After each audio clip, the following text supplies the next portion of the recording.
prosterne à tes pieds. Digne, éternellement tu es digne.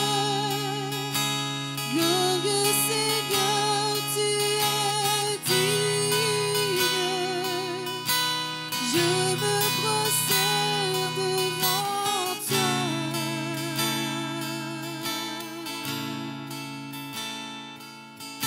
Je n'ai rien d'aussi grand à t'offrir, rien qui te surprenne ou t'impressionne. Seulement mon cœur, ce vase qui a tant été brisé.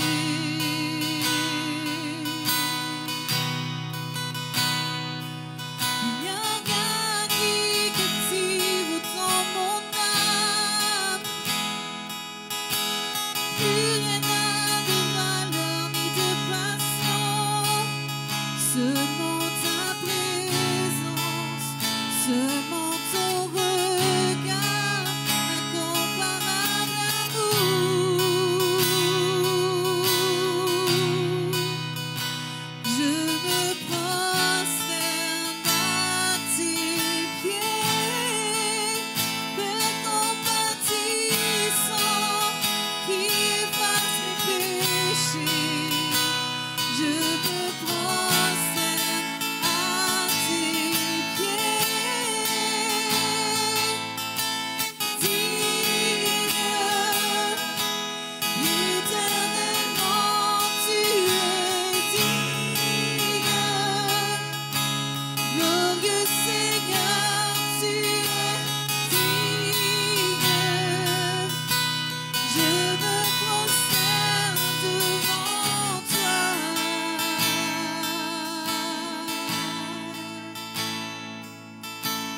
Digne,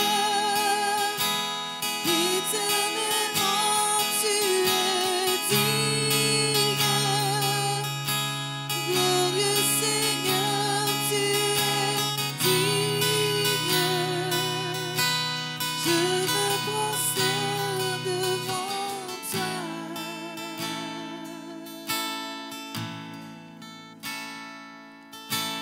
Toi, le Dieu qui règne et siège sur le trône, toi qui vis et demeures éternellement, à toi la gloire, à toi l'honneur et la puissance, à toi la gloire, à toi l'honneur et la puissance. Toi, le Dieu qui est. Est-ce qu'on peut se lever ensemble et reconnaître que Jésus est Dieu ce matin? Il vit éternellement. À toi la gloire et la puissance. À toi la gloire, à toi l'honneur et la puissance. Digne, éternellement tu es digne. Glorieux Seigneur, tu es digne. Je me prosterne devant toi. Tu es digne. Digne, éternellement tu es digne.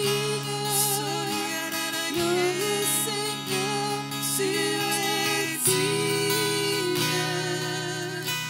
Je me prosterne devant toi.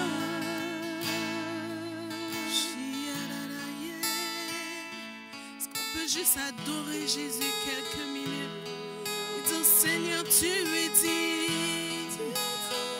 Que ce lieu soit parfumé de ta présence. Tu es digne, Seigneur, reçois la louange. Tu es digne.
Alléluia, Jésus, nous t'aimons.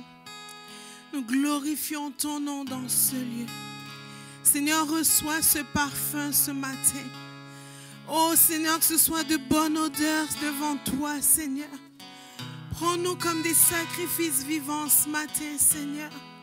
Nous sommes sur ton autel, Seigneur. Que toute rébellion captive devant toi, Seigneur. Que toute rébellion, Seigneur, abdique devant toi ce matin, Seigneur. Que tout esprit qui ne confesse pas le nom de Jésus quitte ces lieux dans le nom de Jésus. Alléluia, Seigneur. Glorifie ton nom au milieu de nous ce matin. Que des cœurs soient tournés vers toi ce matin. Que toi seul sois adoré dans ces lieux. Merci pour ta présence, Jésus. Merci pour ce que tu veux faire. Que ce message puisse trouver des cœurs réceptifs. Puisse trouver des cœurs qui vont être transformés ce matin. Puisse trouver des vies qui vont changer pour t'appartenir. Alléluia. Amen. Merci Seigneur. Merci Jésus. Alléluia. Vous pouvez prendre place. Alléluia. Jésus est bon. Alléluia. Merci. Merci Pasteur Christophe. Merci Yamilette. Waouh. Jésus est bon. Sa présence nous fait du bien. Et il transforme encore aujourd'hui des vies. Jésus transforme encore aujourd'hui des vies. Si quelqu'un vous dit le contraire, vous avez eu des preuves ce matin que Jésus transforme des vies. Il convainc des cœurs. Alléluia. Nous ne sommes pas en train de faire des discours vains lorsque la parole est prêchée, lorsqu'une phrase est déclarée. Jésus prend cette phrase comme une épée et il vient toucher des cœurs. Et ça devient une vérité qui transperce des vies et qui emmène transformation. C'est notre prière ce matin. Alors que j'écoutais les témoignages en me préparant, je lisais quelques témoignages, on les a reçus, puis je me préparais. Puis il y avait vraiment des phrases clés qui sortaient des messages, puis que je veux comme juste ramener. Il y a cette sœur qui dit « J'étais rebelle ». Et la phrase que le pasteur Bruno a dit, c'est le message que j'avais besoin d'entendre. Le monde a besoin du message de l'évangile, de savoir que Jésus pardonne la rébellion. Il pardonne les cœurs qui viennent à lui de façon humble, qui se répandent. Jésus pardonne encore. Celui qui se sent indigne peut venir à Jésus et recevoir une dignité nouvelle, une restauration. On a notre frère qui dit « J'étais très têtu », mais il s'est mis à obéir. Le Seigneur l'a repris pour qu'il obéisse. Une chose qui a de la valeur devant Christ, ce n'est pas combien tu sers, combien tu témoignes, c'est combien tu obéis à sa voix. L'obéissance a une valeur vraiment importante aux yeux de Dieu, pour ne pas dire que c'est la valeur la plus importante. Comme je l'ai déjà mentionné, le trône de Dieu est bâti sur l'autorité. Et quand on se met à vivre dans l'insoumission, on est en train de choisir, sans le vouloir peut-être des fois, mais on est en train de choisir un royaume qu'on va servir. On marche soit dans le royaume de Dieu avec ses principes, ses règles de la foi, bien entendu, mais il y a des principes qui régissent le royaume des cieux et il y a des principes qui régissent le royaume des ténèbres. Et le royaume des ténèbres est régi par la rébellion et l'insoumission. Et c'est pour emmener les enfants de Dieu à marcher loin de la face de Dieu. Et notre sœur qui dit, elle était en train de s'éloigner de Dieu, de ne plus se sentir proche de Dieu. Et quand elle est venue à Christ, elle se sent à nouveau proche. Il y a des choses qui ne l'intéressent plus. Les choses du monde pâlissent à nos yeux quand on vient à Christ. Il y a notre frère qui dit, je fraudais, je vivais dans le mensonge, mais quand la vérité de Christ a fait face à lui, il a abdiqué et il donne sa vie à Jésus. Et ce qui m'a impressionné ce matin, tous les baptisés disaient, maintenant Jésus est mon Seigneur et mon Sauveur. Dire que quelqu'un est notre Seigneur, c'est dire qu'il est le Maître. Je lui appartiens et je vais faire ce que lui veut. La parole de Dieu nous mentionne que Dieu veut qu'on obéisse à Christ afin que nous ne fassions pas ce que nous voudrions faire. Et la grâce est là pour ça, pour nous aider à répondre aux exigences de la loi. Et la grâce nous rend capables de ne plus pécher. Amen. La grâce, ce n'est pas parce qu'on parle de grâce qu'on a le droit de faire ce qu'on veut. La grâce est là pour nous fortifier, nous rendre capables de répondre et de fuir le péché, de résister au diable. Amen. Ah, merci Seigneur pour ces baptisés, pour ces témoignages. Et ce jeune homme qui disait « j'étais totalement faux ».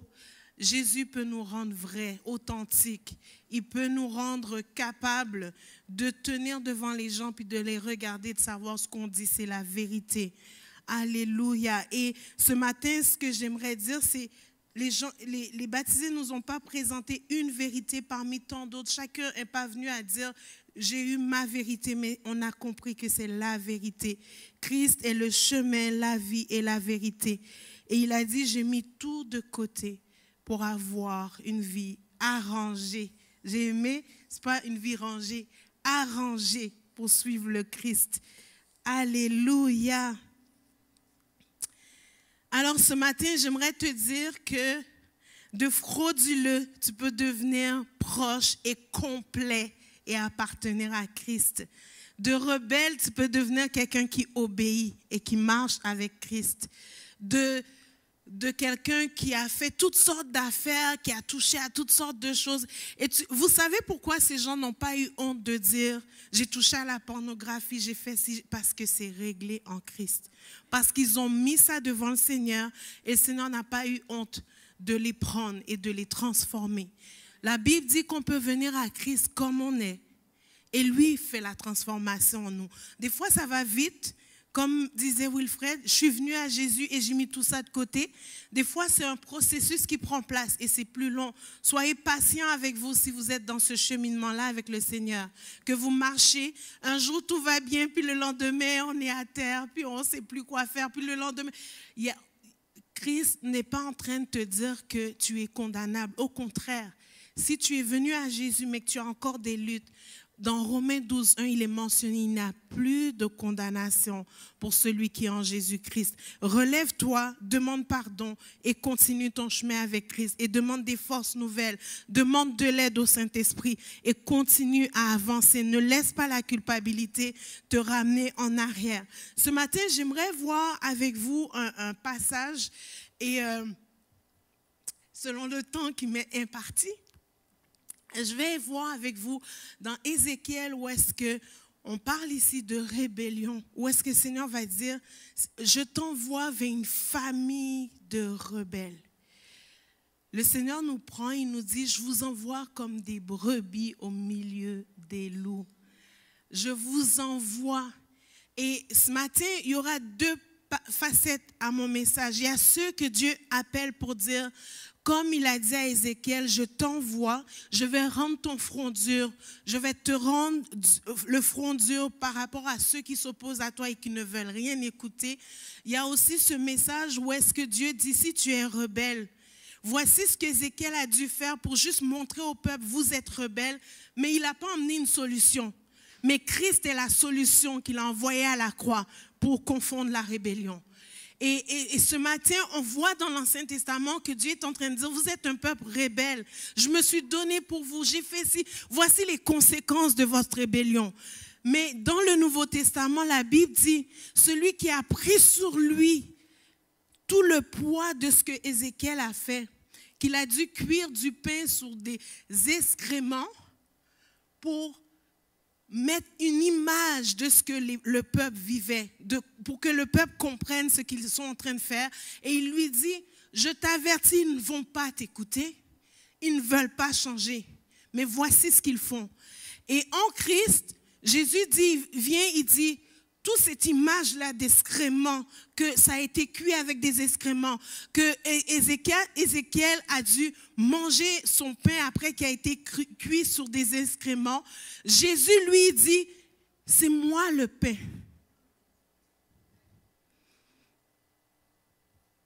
Et je me fais celui qui prend le résultat de la rébellion sur moi pour que toi, tu sois libre de la rébellion.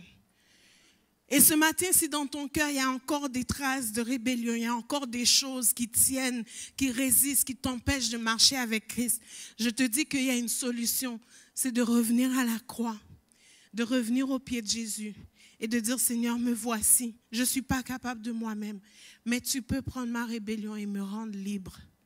Amen. Si tu es rebelle, tu as besoin de libération. Tu as besoin de te repentir de la rébellion, de t'en dissocier et de demander à Christ de te rendre libre. Amen. Parce qu'en fait, la rébellion en soi, si quelqu'un est rebelle puis qu'il fait juste dire qu'il est rebelle, on n'a pas de preuve de la rébellion. Mais les actions, les péchés qu'on fait révèlent notre cœur rebelle. Nos attitudes révèlent notre cœur rebelle.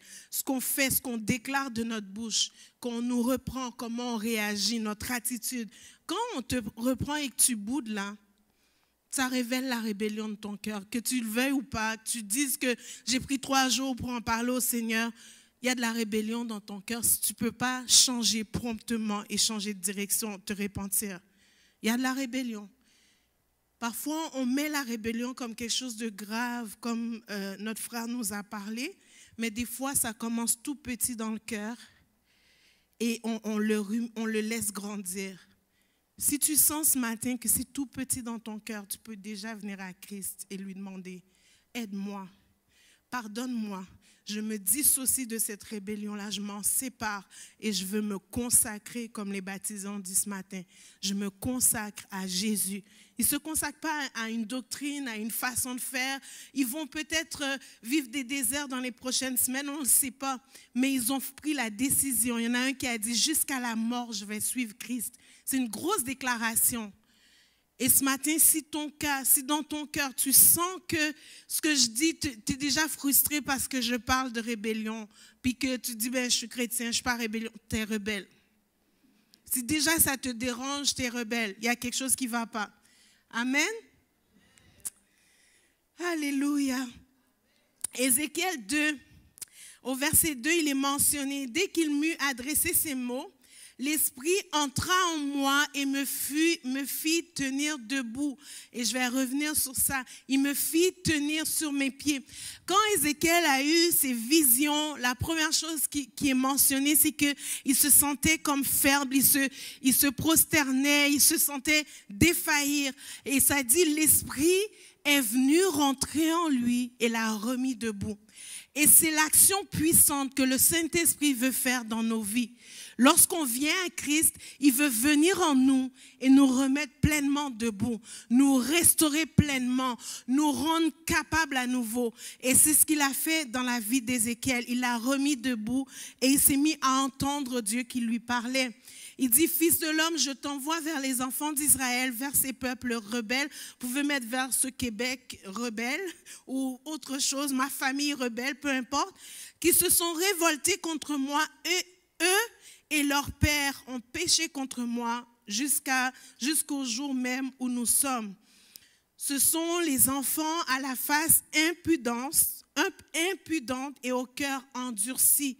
Je t'envoie vers eux et tu leur diras, ainsi parle le Seigneur l'Éternel. Et ce matin, je veux te dire que même si tu crois que tu n'es pas prophète, le Seigneur t'élève comme un prophète vers les non-croyants ce matin. Comme Ézéchiel, il t'envoie pour leur dire de se détourner de leur mauvaise voie. Et Dieu nous avertit qu'ils ne vont pas entendre. Il y a des vérités qui vont sortir de ta bouche que les gens vont te rejeter, comme ils ont rejeté Jérémie, par exemple.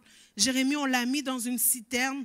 Il était en train de couler dans la boue parce qu'il a parlé de la part de Dieu. Et ce matin, j'aimerais avertir que ce n'est pas parce qu'on part d'ici en feu, qu'on a été baptisé dans l'eau, que tout le monde va vouloir entendre ce que tu as à dire. Mais ce que tu as à dire est important pour quelqu'un. Tu as besoin d'ouvrir la bouche et de parler. Alléluia. Ça dit qu'ils écoutent ou qu'ils n'écoutent pas, car c'est une famille de rebelles. Ils sauront qu'un prophète est au milieu d'eux. Ils sauront qu'un chrétien est dans l'entourage. Ils sauront qu'il y a quelqu'un qui a donné sa vie à Christ, qui est dans l'emploi, qui est dans leur environnement. Et toi, fils de l'homme, ne les crains pas et ne crains pas leur discours. Quoique tu aies auprès de toi des ronces et des épines, et que tu habites avec des scorpions, ne crains pas leur discours et ne t'effraie pas de leur visage, quoiqu'ils soient une famille de rebelles. Tu leur diras mes paroles, qu'ils écoutent ou qu'ils n'écoutent pas, car ce sont des rebelles. Et toi, fils de l'homme, écoute ce que je vais te dire. Ne sois pas rebelle comme cette famille de rebelles. Ouvre ta bouche et mange ce que je te donnerai. Je regardais, voici ma main était étendue vers moi et elle tenait un rouleau. Il le déploya devant moi. Il était écrit dedans et en dehors des lamentations, des plaintes et des gémissements. Et c'est ça. Voilà. Il était écrit.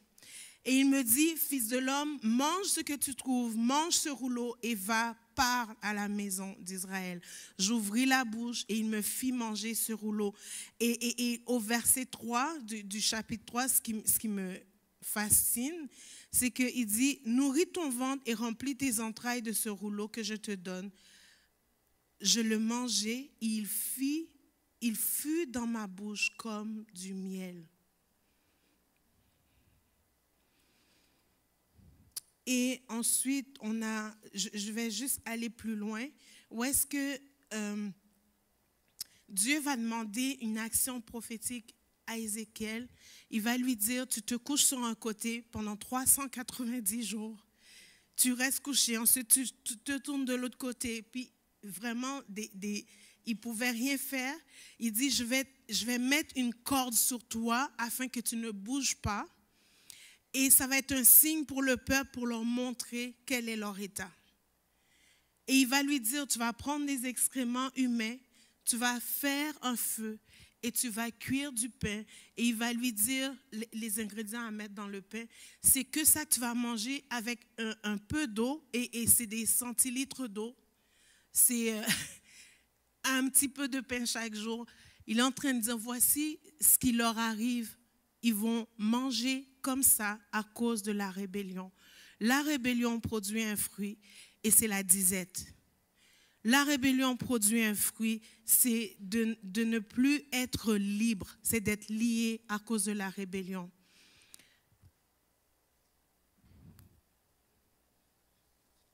Et ce que Ézéchias est en train de faire, il est en train de prendre la loi et de dire, voici ce que vous faites, mais il n'y a pas de solution. Dans l'Ancien Testament, il y avait la loi. Et si on ratait une loi, on les ratait toutes. Il n'y avait pas de solution si on transgressait la loi. Et la Bible dit que la loi, c'était pour montrer aux hommes qu'ils ne peuvent pas de eux-mêmes répondre aux exigences de Dieu. Et lorsqu'on arrive dans le Nouveau Testament, on voit que... Je vais passer. OK. Voilà. OK.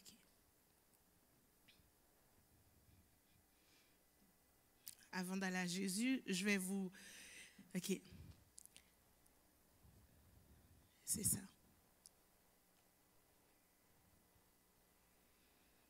Amen. Dans la vision d'Ézéchiel, ça a pris que le Saint-Esprit, que l'Esprit de l'Éternel, comme il est mentionné dans le texte, vienne le remettre debout aux mains 2 à 3 fois. Parce qu'il a des visions tellement extravagantes que Dieu l'emmène, le transporte d'un lieu à un autre. Et il vit des choses où Dieu lui dit, voici. Puis il dit, en fait, on le voit vivre la vision, puis ça le dégoûte lui-même. Les choses que Dieu lui demande de faire. Et quand Dieu va lui dire, tu vas prendre des excréments humains, il va dire, Seigneur, depuis que je suis né, jamais rien mis d'impur dans ma bouche. Là, tu veux que je fasse du feu avec... C'est pas écrit comme ça, mais je paraphrase. Tu veux que je fasse du feu avec du caca et que je mange ce pain-là après? Il dit, C'est pas possible, là, j'ai jamais mis rien, j'ai même jamais mangé un animal impur à cause de la loi. Et Dieu va lui dire, ok. Puis c'est là qu'on voit, même dans l'Ancien Testament, on a un Dieu qui est quand même compatissant. Il lui dit, ben, prends à la place, prends de la bouse de bœuf ou prends comme des excréments d'animaux pour faire ton feu. Et j'étais en train de faire l'image dans ma tête, puis j'en parlais à mon mari. On était en train de se dire, quand on fait un barbecue, c'est du bois, et on met notre viande sur le barbecue, ça goûte quoi?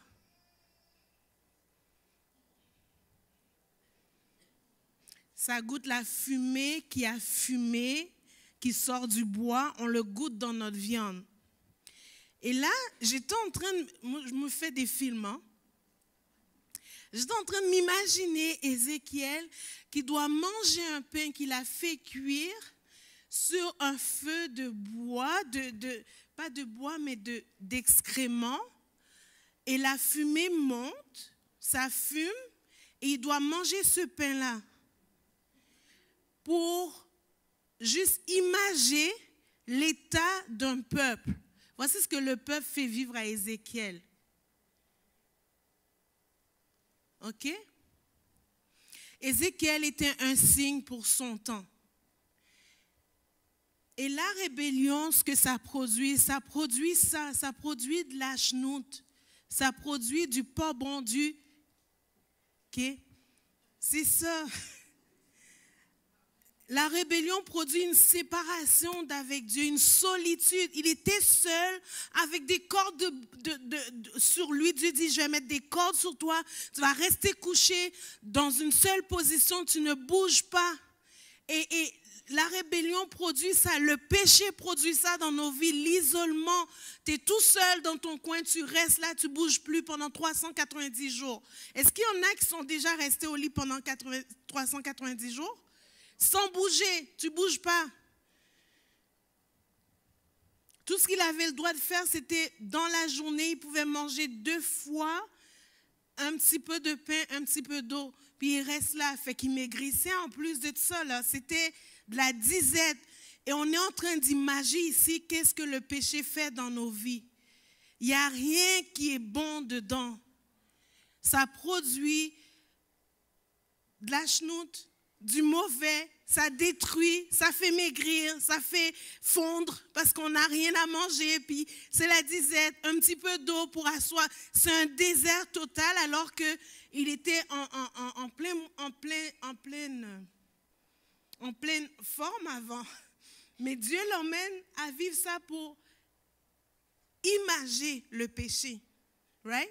Notre frère disait, il s'isolait. Les jeux faisaient en sorte qu'il était isolé tout seul. Et le péché produit ça, la solitude, l'isolement. La rébellion produit une conséquence sur la vie de celui qui se rebelle, mais aussi de son foyer, de ceux qui sont autour de lui. Ils ont les conséquences des actions de cette personne-là. Ça produit de la souillure, de l'endurcissement. Et là, je vais parler à ceux qui ont vécu des choses, mais que ce n'est pas votre faute, mais que vous êtes en train de vous faire vivre la conséquence de ça en ayant vous-même une mauvaise attitude à cause des blessures du passé. Dieu dit, sors de là. Je t'ai racheté à un grand prix. J'ai donné ma vie pour prendre la place de ce qu'Ézéchiel a imagé. Je l'ai pris à la croix. Sors de la prison. Ça produit la méchanceté et la déchéance. Ça ne va pas en s'améliorant. Si on commence à goûter au péché et qu'on prend plaisir, ça ne va pas en s'améliorant, ça va en se détériorant. La rébellion produit la captivité et l'emprisonnement, autant dans notre mental, dans notre tête, que dans notre corps physique, on peut se sentir pris, emprisonné. Mais on ne le voit pas physiquement, les gens ne vont pas le voir, mais toi, tu sais que tu es dans une prison. Quand tu rentres chez toi, il y en a qui ont peur même de rester chez eux parce que, rendus à la maison seuls, il y a une prison qui les attend. Les conséquences de la rébellion, c'est une perte de contrôle, pas libre de faire ce que tu voudrais faire. Paul va dire, il y a ce que je veux faire, puis il y a ce que je voudrais faire, mais je ne le fais pas. Tu te sens lié, pris dans un tourbillon, dans un cycle. Je ne parle pas souvent du péché, je parle souvent de l'amour de Dieu parce que je crois que celui qui pêche sait qu'il a fait quelque chose de mal déjà. Je n'ai pas besoin de tambouronner pour dire que tu es un pécheur. Mais il y a une chose qu'on doit comprendre, les résultats du péché sont réels. Et on a besoin de comprendre que Christ, qu'il a vécu à la croix, c'était sérieux. On a besoin de comprendre le sérieux de la chose. La rébellion permet aux voleurs, pour finir, de venir égorger, détruire et voler. Vous savez, les choses que Satan a le droit de faire, c'est ça. Il a le droit de faire 3 choses seulement. Dans Jean 10, 10, il est mentionné que lui vient pour égorger, détruire et voler. C'est tout ce qu'il a le droit de faire. Mais ça semble tellement majeur, toute l'ampleur que ça peut prendre, parce qu'on lui laisse ce droit-là. Et à partir du moment où tu décides d'être libre du péché, l'ennemi n'a plus le droit de venir te voler, il n'a plus le droit de venir t'égorger, et il n'a plus le droit de venir emmener la destruction. Mais quand tu laisses la rébellion, peu importe le niveau de rébellion, peu importe l'endroit où tu laisses la rébellion dominer dans ta vie, ça laisse le droit à l'ennemi de faire et de venir d'emmener le chaos dans ta vie. S'il y a un chaos autour de toi, cherche là où il y a de la rébellion dans ta vie. Peut-être qu'il n'y en a pas. Peut-être que c'est à cause de ton appel aussi. Il y a toutes sortes d'autres raisons. Mais je suis en train de pointer une chose ce matin. Ça va? C'est correct? Alléluia. J'aimerais t'annoncer ce matin que je ne suis pas juste en train de pointer du doigt le péché, mais je suis en train de dire que Dieu a prévu une solution. Ce qu'Ézéchiel a imagé, Dieu avait la solution à la croix de Jésus-Christ. Jésus a pris la croix pour porter sur lui, ce qu'Ézéchiel a vécu, pour porter sur lui les histoires d'excréments, pour porter sur lui nos peines, nos douleurs, tout ce que l'ennemi veut nous faire, nous écraser. Jésus, il veut nous restaurer, nous remettre debout comme le Saint-Esprit est venu faire pour Ézéchiel. Il veut que tu saches qu'il peut venir en toi et te remettre debout.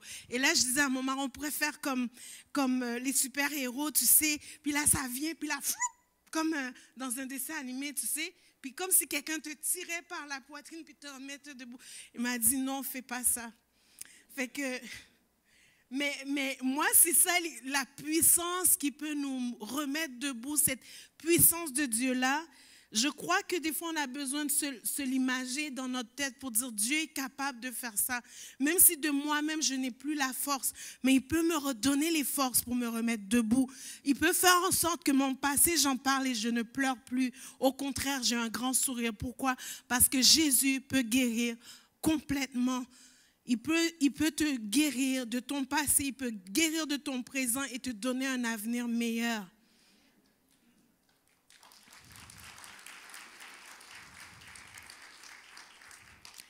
Alors, ce matin, alors que la rébellion produit la mort, la déchéance, tout ce qui n'est pas bon, la destruction, j'aimerais te dire que Jésus est venu pour nous donner la vie. Non seulement la vie, mais la vie en abondance. Ce matin, si tu ne vis pas encore l'abondance de Dieu, j'aimerais te dire que c'est possible, ok? C'est possible. Là, je ne suis pas en train de te dire que tu vas être heureux tout le temps, que toutes les circonstances vont être super bien, qu'il n'y aura jamais plus de lutte. Ce n'est pas ça que je suis en train de te dire. Mais ton âme va vivre un bonheur qui est spirituel, qui a un impact sur ton âme et sur ton corps. Ça veut dire que peu importe les situations qui vont venir, Dieu dit, tu seras comme un roseau. Tu vas peut-être plier, mais tu ne vas pas casser parce que Jésus est en toi. Quand Jésus vient dans ta vie, peu importe les discours qui sont autour, parce que là, il parle de discours de gens qui sont contre lui. Quand les gens viennent en opposition, tu vas sentir littéralement que tu as un front dur, que ce que tu dis, tu le crois, mais non seulement tu le crois, mais tu le crois.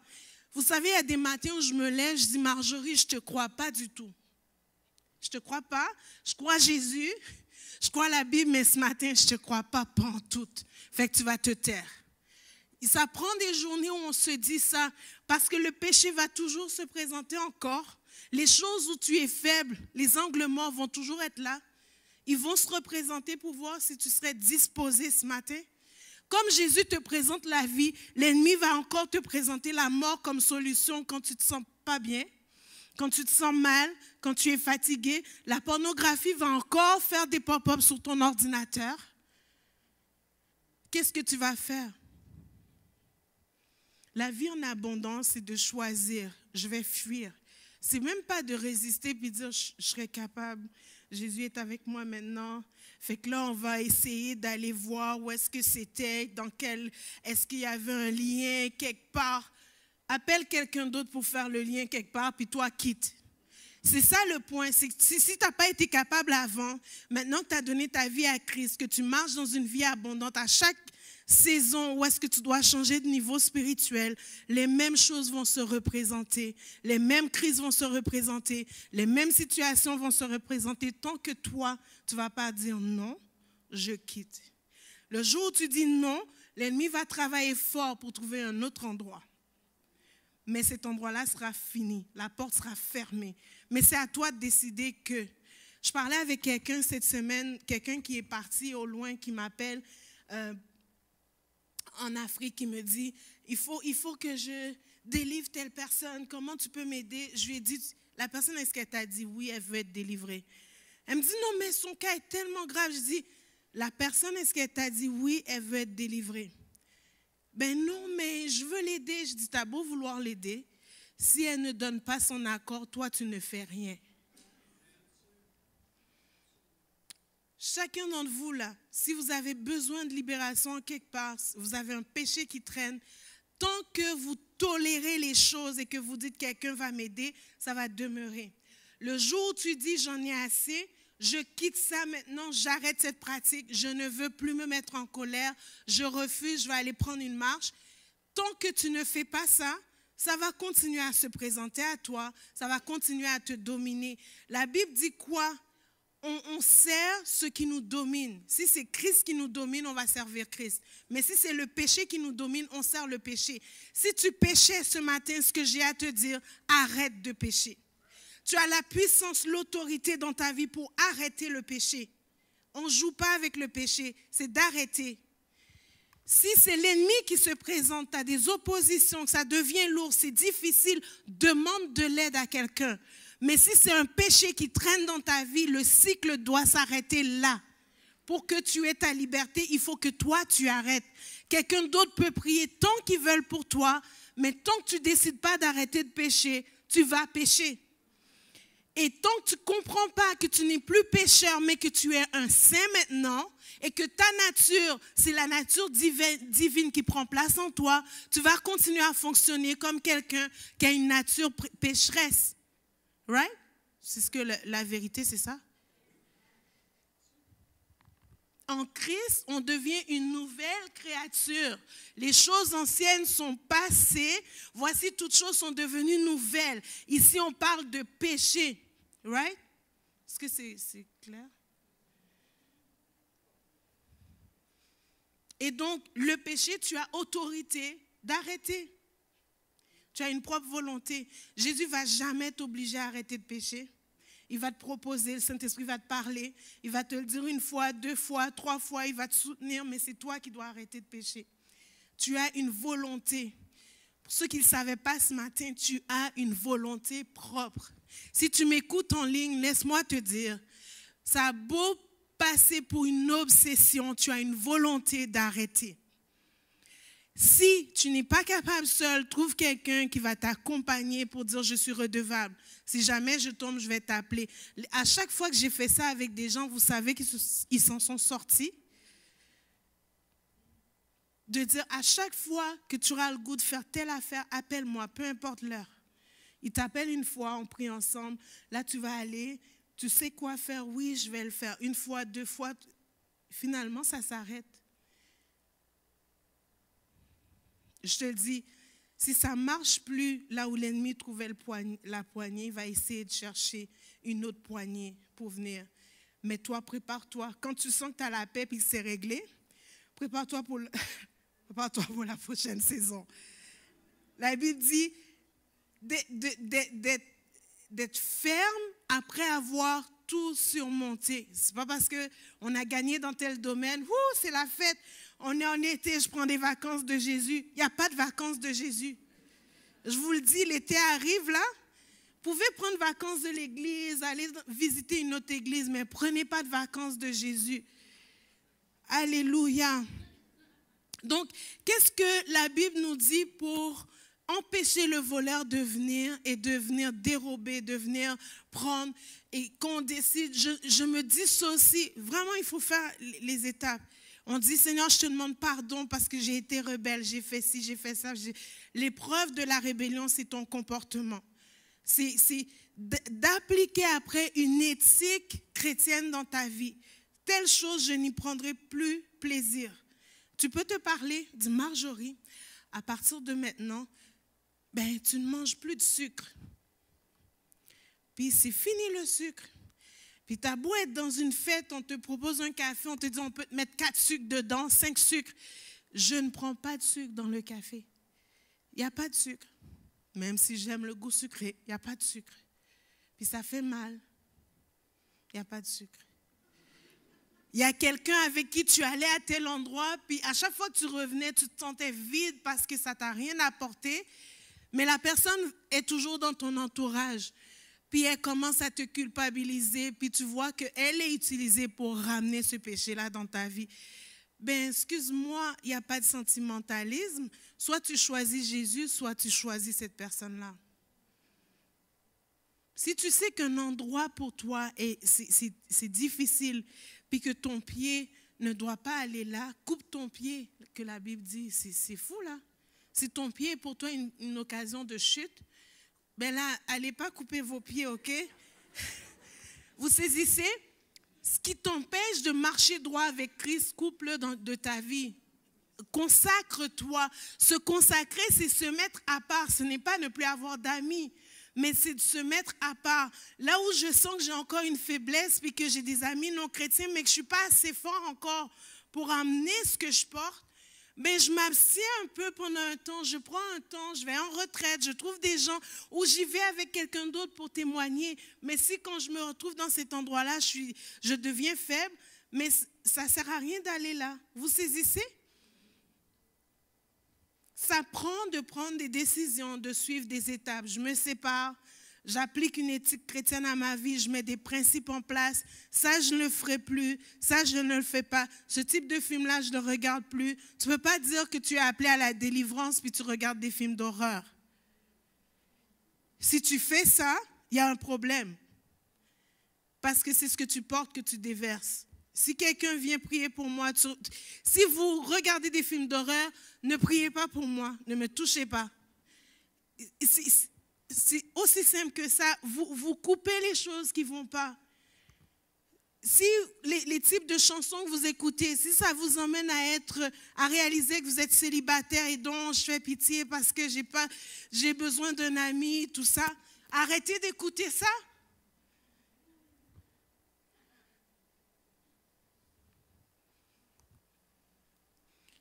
Parce que sers Dieu, consacre-toi, prie Jésus, il va te donner quelqu'un. Mais les chansons d'amour à l'eau de rose, puis qui enflamment ton cœur, puis il n'y a personne dans ta vie, tu te mets en danger. Je vous le dis.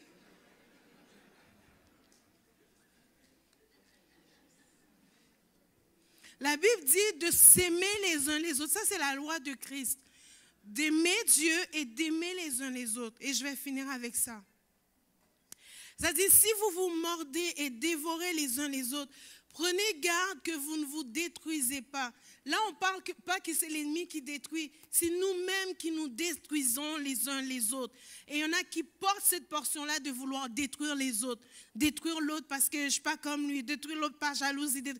Ça ne devrait pas faire partie de ta vie. Si c'est là, coupe ça. Fais un jeûne de je ne sais pas combien, va dans les bois prier, deviens contemplatif, mais reviens guéri de la jalousie ou du compromis ou des choses que tu laisses envenimer ton esprit. La Bible dit quoi dans Galates 5?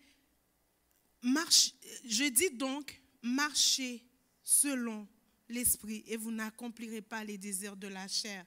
Si Dieu t'a libéré, Si Dieu a enlevé la rébellion de ta vie, si Dieu a enlevé un péché de ta vie, ensuite tu dois marcher selon l'esprit pour ne pas accomplir à nouveau les œuvres de la chair. Les désirs de la chair, la Bible en parle clairement, ils sont opposés à ceux de l'esprit afin que vous ne fassiez pas ce que vous voudriez faire. Et quand on parle de ça, de ne pas faire ce qu'on voudrait faire, on parle ici de la chair et du péché, de l'œuvre de la chair. Parce que tu participes à faire le péché. Il n'y a personne qui t'oblige à pécher. Ok, Satan peut te présenter tous les plats qu'il veut, mais celui qui fait la gourmandise, c'est toi. Ok? C'est toi qui décides de prendre une bouchée de plus. C'est toi. Donc, tu as le droit de dire, j'arrête là. J'ai plus faim, j'arrête là. Je ne sais pas pourquoi je parle de gourmandise, mais il y a... Ok? Donc, si vous êtes conduit par l'Esprit, vous n'êtes point sous la loi. Vous n'êtes plus comme Ézéchiel, qui était là, pris à manger des petits morceaux de pain, puis à boire un petit peu d'eau dans la journée, puis il ne pouvait pas faire d'autres choses. Vous n'êtes plus là. Il y a une liberté en Christ qui est énorme comparée à ce qu'on pense. Souvent, quand tu parles à des ados, ils disent oh, c'est interdit. En fait, la Bible dit quoi? La Bible ne parle pas d'interdit. La Bible dit voici les œuvres de la chair et voici les œuvres de l'esprit. Marche selon l'esprit pour ne pas accomplir les œuvres de la chair. Right? Parce que tu veux plaire à Dieu. Mais la Bible dit quoi? La Bible dit tout m'est permis. Mais tout ne m'est pas utile. Et donc, si tu sais que quelque chose n'est pas utile, ça t'apporte quoi? Arrête. Donc, si quand tu fais quelque chose, c'est un vide que tu ressens et que ça te sépare de Dieu, ça ne t'est pas utile. Ça veut dire que tu ne viens pas de marcher selon l'esprit. Arrête ça, coupe-le, fais quelque chose, sois émondé et fais d'autres choses. Vous saisissez? La Bible ne t'empêche pas de t'amuser avec tes amis, mais si dans la soirée, tu as pris 4, 5, 6, 7 bières, puis qu'à la fin de la soirée, tu ne sais plus qu'est-ce que tu as dit, puis le lendemain, on te demande comment tu as vécu la soirée, tu ne le sais pas, arrête ça. C'est aussi simple que ça. Arrête ça, fais d'autres choses. Va à la plage avec tes amis. Je ne sais pas moi, faites un voyage organisé. Je disais cette semaine à quelqu'un, si j'ai full cash, je vous paye à tous un voyage. J'étais comme, yes! Fais quelque chose qui est sain, puis arrête ce qui est malsain.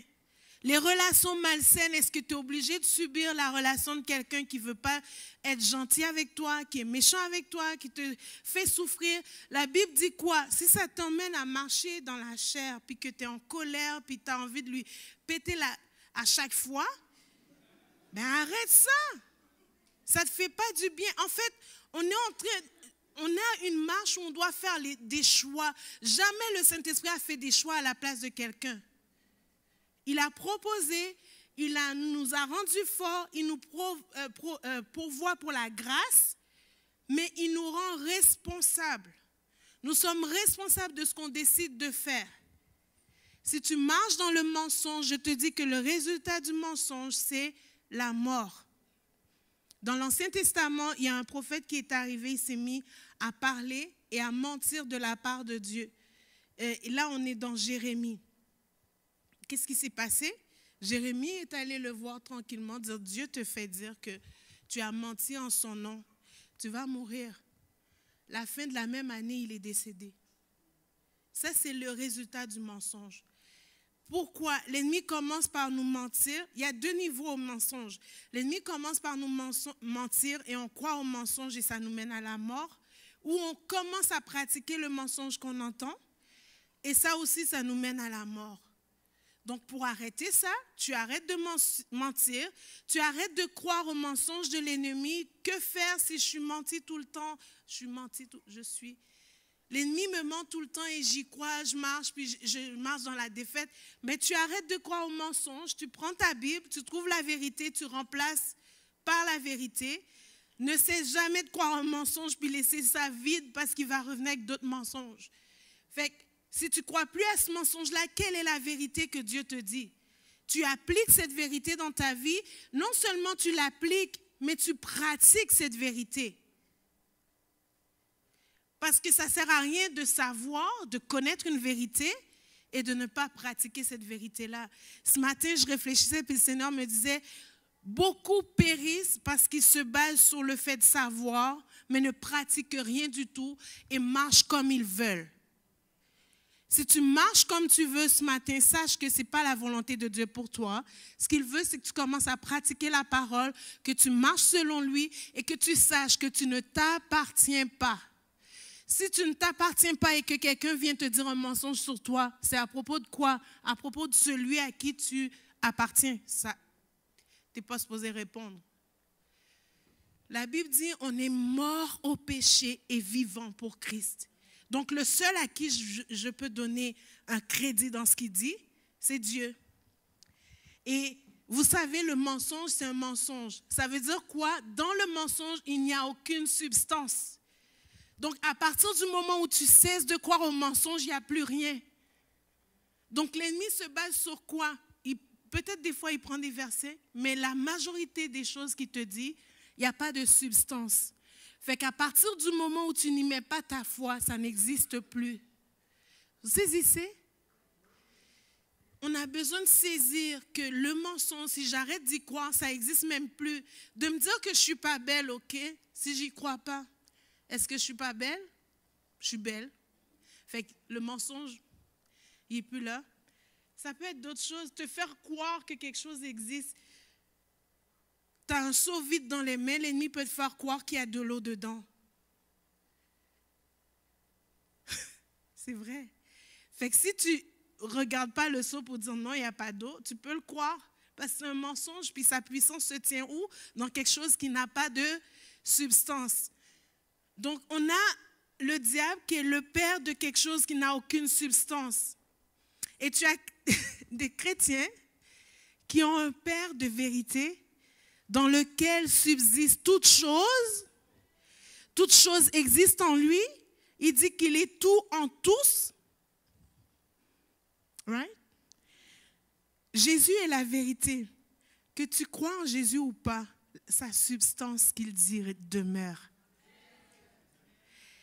Que tu décides de marcher dans la vérité ou pas, la vérité demeure. Le mensonge, si tu décides de ne plus marcher dans le mensonge, il n'y en a plus. Vous saisissez? Alors, sachant que Satan n'est pas Dieu et qu'en lui, c'est une créature, pourquoi je vais mettre ma foi en lui plutôt qu'en celui qui a créé toute chose? Toute chose existe en lui et par lui et pour lui. Mettez votre foi dans celui qui dit la vérité et commencez à marcher dans la vérité. Et quand je dis vérité, je parle aussi d'authenticité dans ta propre vie. Sois vrai dans tout ce que tu fais. Sache que Dieu te voit en tout lieu et il sait ce que tu fais à chaque minute, comme dit le psalmiste. Donc, marche plutôt dans la vérité. Cherche à vivre la vérité. Cherche à appliquer la vérité à ta vie. Cherche à pratiquer la vérité de Dieu. Amen. Donc, qu'est-ce que Jésus produit? Parce que je vous ai dit, la rébellion produit, mais Jésus produit la vie, il produit la joie, il produit l'amour par le Saint-Esprit. Parce qu'en fait, Jésus, il nous amène l'Esprit qui est vie. Et cet esprit-là, en nous, produit le fruit de l'Esprit. Et donc, le fruit de l'Esprit, c'est l'amour, la joie, la paix, la patience, la bonté, la bienveillance, la fidélité, la douceur et la tempérance, ou un bon caractère, ou la douceur, ou en tout cas, la gestion de notre caractère. Le Saint-Esprit produit ça en nous, la gestion de notre caractère, la tempérance. Tu es en colère, le Saint-Esprit peut t'aider à gérer la colère si c'est une émotion et à sortir de la colère si c'est un esprit, à te séparer de ça et de ne plus marcher dans la colère et à fermer la porte de la colère dans ta vie. Le Saint-Esprit est capable de le faire. C'est lui qui libère. Jésus te propose la vie ce matin. Jésus te propose de quitter la rébellion et de te joindre à une cause plus noble. La vérité de Dieu. Jésus te propose de te repentir et de commencer à ton tour à prophétiser la vie. Amen. Jésus te propose de te revêtir de l'Esprit et d'être remis debout en lui. Alléluia. Ce matin, ce que j'aimerais faire, j'aimerais qu'on prie. Je ne vais pas faire un appel en avant. Je vais juste vous dire qu'est-ce qui va se produire. Si tu dis oui ce matin, je te dis qu'il y aura des changements dans ta vie parce que ce n'est pas moi qui fais l'œuvre, ce n'est pas nous, c'est Jésus. Et à partir du moment où on dit oui à Jésus, il y a quelque chose qui se met en marche. Jésus, il dépêche des anges, particulièrement les anges. Il dépêche des anges pour veiller. Il dit, il envoie ses anges pour veiller sur nous. Ça, c'est un monde spirituel, un royaume qui se met en mouvement juste pour toi. Donc, tu vas au travail, il y en a peut-être 4 sur la route pour t'empêcher de faire un accident. Un autre qui chante devant Dieu à cause de toi. Un autre, vous savez qu'il y a un ange qui loue Dieu 24/7 à cause de ta vie. La Bible dit, Jésus qui va dire, savez-vous que les petits-enfants, il y a un ange devant mon Père pour eux. Donc cet ange-là, s'il a été donné quand tu étais petit, il est encore là. Dieu, il ne dit pas quelque chose dans le vide. Moi, ça m'impressionne tout ce que Dieu peut faire pour une vie. Donc, le royaume des cieux se met en marche. Plus tu vas t'aligner à ce que Dieu dit là-haut, ça va prendre place dans ta vie. Et il y a tout un royaume qui dépend de tes mots, de ta marche, de ce que tu dis, ce que tu fais, parce que tu acquiers une autorité spirituelle qui te donne droit d'établir ce royaume-là sur terre et de marcher en tant que fils de Dieu. La Bible dit quoi? Qu'on vient dans Jean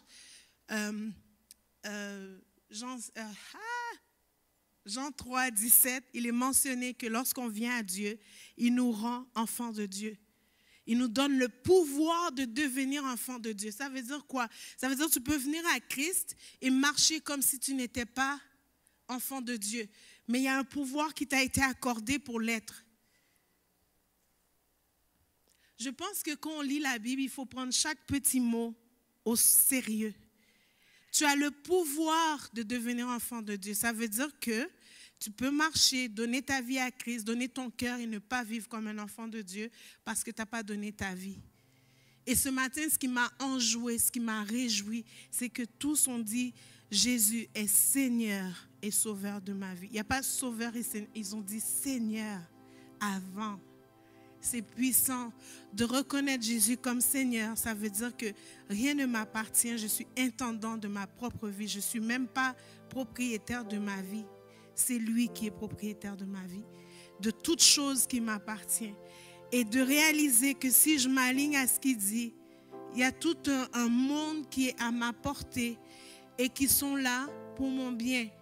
Les anges sont là pour prendre soin de nous, pour nous éviter, pour protéger. Dieu dit qu'il nous protège en envoyant des anges. J'aimerais juste que vous soyez, que vous réalisiez. En tout cas, moi, je capote. Tu comprends qu'il y a des anges qui sont dépêchés quand tu sors de chez toi.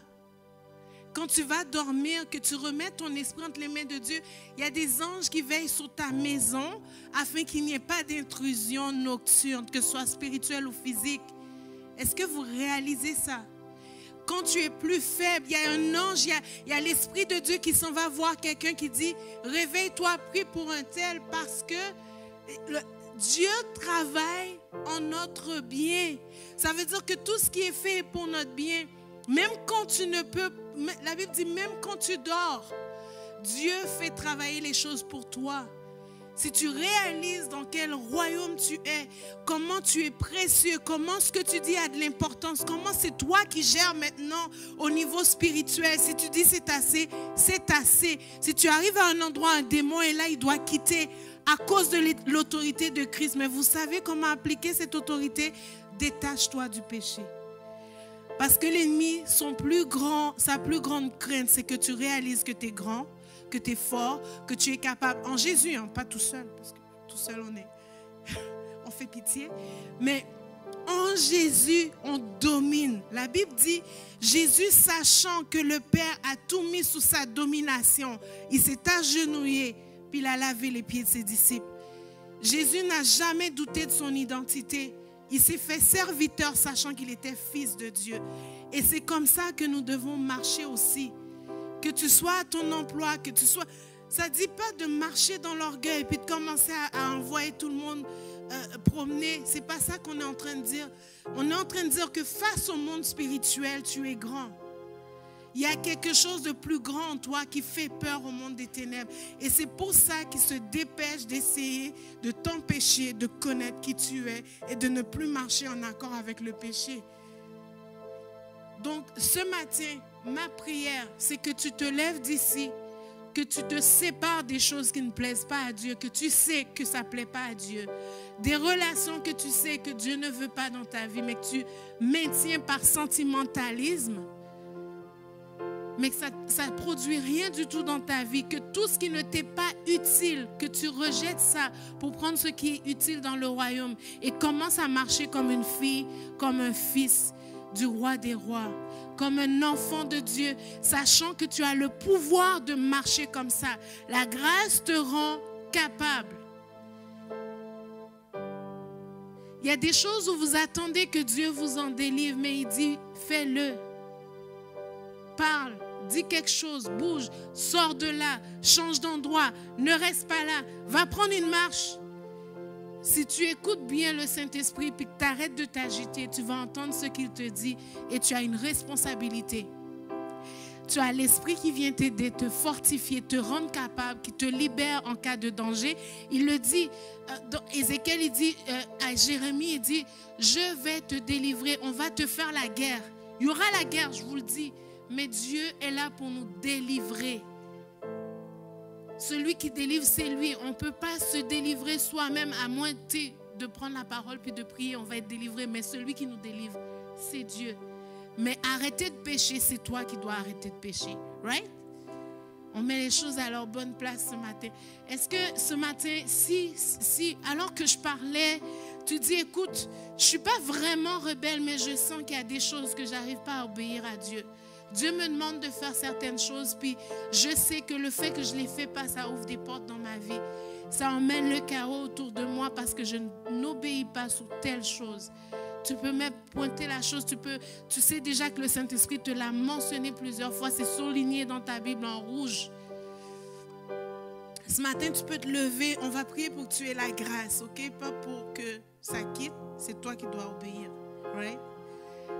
On va prier pour la grâce de parler de Dieu, la grâce de marcher, la grâce d'obéir, yes.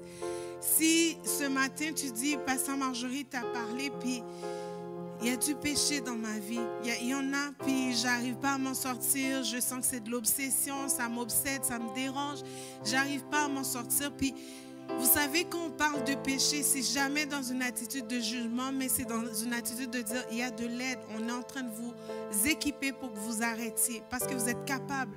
Vous n'êtes pas capable, vous n'êtes pas trop faible, pas trop jeune, vous êtes capable. Right? Dieu nous rend capable. Et si tu as de la misère, demande des forces à Dieu, demande-lui de t'aider, mais il veut te délivrer du péché ce matin.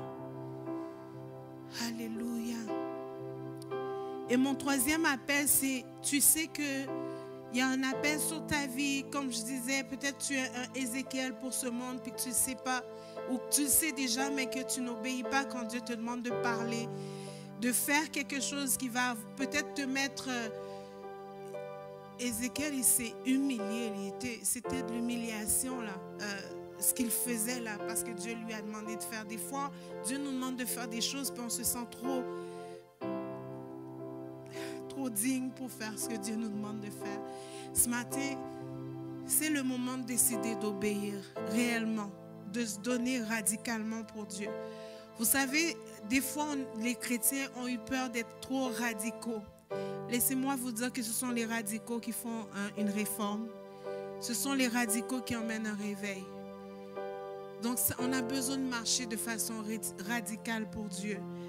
La phrase qui dit, il ne faut pas être plus chrétien que le pape, là, oubliez ça. Cherchez à être le plus chrétien possible. Le plus près que vous pouvez être de Jésus, soyez-le. Parce qu'il y a des dictons qu'on prend dans le monde, puis qu'on fait nôtre, puis ce n'est pas biblique du tout, là. OK? On va prier pour vous. On va prier la grâce.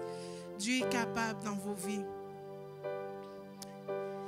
Parce qu'au final, quand vous aurez arrêté, quand vous aurez changé, vous savez à qui vous allez donner la gloire? À Jésus. Il va avoir sa récompense, c'est la gloire qui lui revient. Alors ce matin, Seigneur, alors qu'on prie ensemble, qu'on veut, Seigneur éternel, je veux prier pour une détermination, Papa. Un esprit de détermination. D'être déterminé de marcher dans l'obéissance. De A à Z. D'être obéissant, de prendre ma place en tant qu'enfant de Dieu parce que j'ai un pouvoir à appliquer. J'ai une puissance qui m'a été déléguée des cieux. Tu nous appelles à dominer, Seigneur, et je prie pour une grâce pour dominer dans le spirituel. Je prie pour une grâce pour marcher et ne plus pécher. Je prie pour une grâce pour celui qui doit fuir, Seigneur, et laisser même son vêtement comme Joseph. Seigneur, qu'il fuit. Mais Seigneur, donne cette grâce, Seigneur, qui rend capable. Tu fais grâce ce matin. Tu viens, Seigneur, entouré de ta grâce, Papa. Je prie pour une paix dans l'obéissance, Seigneur. Je prie que l'agitation ne fasse plus partie de certains, Seigneur.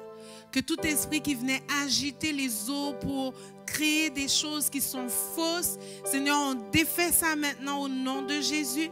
On vient, Seigneur, contre tout ce qui est des péchés qui sont imposés, comme on dirait générationnels. Seigneur, on vient briser ça sur des vies ce matin. Ce n'est pas parce que le Père a été infidèle que toi aussi, tu dois être infidèle. Dieu te rend capable de marcher pur et loin de l'infidélité. Ce matin, je brise ce cycle d'infidélité. Je viens briser, Seigneur, tout cycle de péché dans les vies, dans le nom de Jésus. Seigneur, tu les rends capables, Saint-Esprit, tu les rends capables afin qu'ils demandent pardon promptement et se relèvent et marchent avec toi. Seigneur, tu les rends puissants en toi. Tu les rends capables de parler, Seigneur. Tu délies les langues, Seigneur. Je prie pour de l'audace maintenant, pour évangéliser, pour parler de ta part, pour se tenir pour la cause de Christ. Je prie pour l'audace dans les vies maintenant, dans le nom de Jésus. Seigneur, tu équipes et je veux prier, Seigneur, que tu baptises de l'Esprit ceux qui en ont besoin ce matin. Que le feu du Saint-Esprit descende, qu'il soit baptisé d'esprit et de feu. Tu entoures des vies, Seigneur. Tu les rends forts de l'intérieur, Seigneur. Que des fleuves d'eau vive puissent couler de leur sein, Seigneur. Et qu'ils puissent voir la gloire de Dieu autour de leur vie, autour d'eux. Qu'ils puissent te voir manifester. Que tu les rendes capables, Seigneur, de reconnaître les endroits d'obéissance et de s'atteler à marcher comme tu veux, Papa. Au nom de Jésus, maintenant je brise tout esprit, je défais, j'éloigne, je lie tout esprit de culpabilité dans les vies maintenant. J'appelle la grâce qui surabonde, Seigneur. Tu dis que là où le péché a abondé, la grâce surabonde. Alors, Seigneur, on prie pour une grâce nouvelle de marcher avec toi.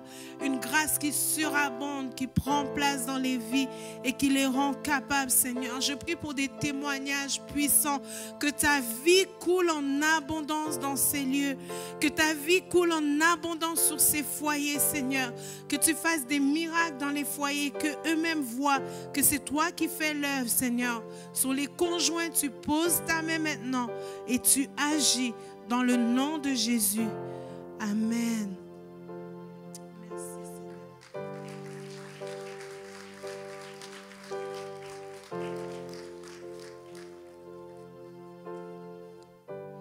Alors que je priais, je veux juste dire quelque chose. Tu peux venir, Alice? Je veux juste dire quelque chose en terminant. Certains, vous n'avez rien senti ici, mais certains, vous allez être saisis à la maison et être baptisés du Saint-Esprit. Je relâche le baptême du Saint-Esprit sur ceux qui ont soif, qui veulent être baptisés du Saint-Esprit. Je crois que vous allez avoir des visitations à la maison. Si cela vous arrive, juste n'hésitez pas à revenir puis à nous témoigner de ça parce qu'on veut savoir qu'est-ce que Jésus fait dans les vies. Et ça arrive souvent qu'on prie ici et que les gens vivent des choses à la maison. Donc on prie que les dons soient déclenchés dans les vies pour être des témoins efficaces et que le baptême du Saint-Esprit soit votre partage dans le nom de Jésus. Amen.